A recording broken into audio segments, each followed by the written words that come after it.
Soldiers with the Washington Army National Guard demonstrated how they are prepared to respond by land and by air in the event of a catastrophic earthquake along the Cascadia subduction zone. Some of more than 470 National Guard personnel practiced airdrops of supplies and parachute jumpers on Thursday at Sanderson Field Airport in Shelton during the Cascadia Rising exercises. The Cascadia Rising drill this week, which wraps up Friday, involves law officers, emergency first responders, and National Guard troops. Personnel involved are simulating a response to the potential disaster, a 9.0 magnitude earthquake off the Pacific coast. Lieutenant Colonel Iwaszuk, second in command at the 96th Troop Command of the Washington National Guard, a brigade executive officer, says the exercises were extensive.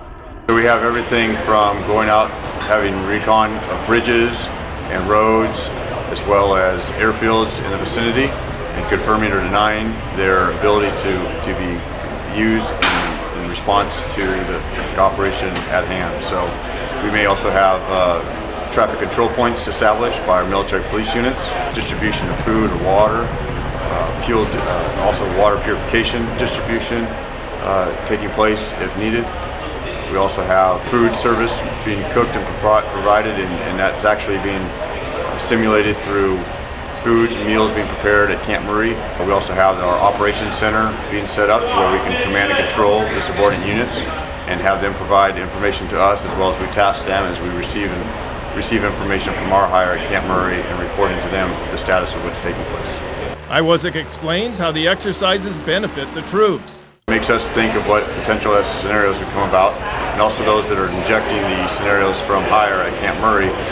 They've got to think of what scenarios to in place and how we respond, and then we may have questions for them, requests for information, but we may be able to execute or not be able to execute based on the assets that we believe we have at the time, resources. Chief Warrant Officer James Pierce was one of the jumpers who parachuted safely on a field near the main Sanderson Field runway. He talked about his role in the Cascadia Rising operation. We need to be able to communicate with the people on the outside, whoever's out here right now. It's the fastest way for us to get gear, to the ground. I say we can't get to this remote location, so you can't drive here. Colonel Dent, commander of the Washington National Guard, describes the extent of the Guard's role in the Cascadia Rising exercise. On this task force, on the ground this week, we have a cavalry squad that will be conducting route reconnaissance to determine trafficability of roads and make bridge assessments. A chemical battalion that will be conducting decontamination of personnel and equipment. A transportation company to move commodities throughout the region.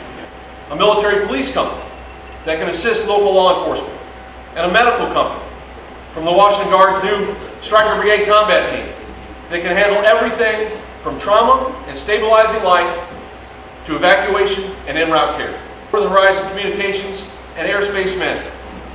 And last but not least, the Washington Army National Guard is ready to demonstrate that we're capable of conducting airborne operations to jump paratroopers, supplies, and equipment into this region, even if roads are compromised.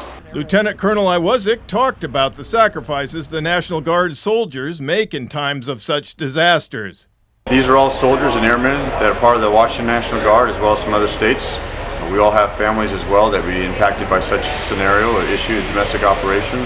So being citizen soldiers that we are, our families are just as much as risk as well, but we want to make sure that we're here to help the greater the good of the state and all the citizens of the Washington state. I'm Jeff Chu for iFiber One News.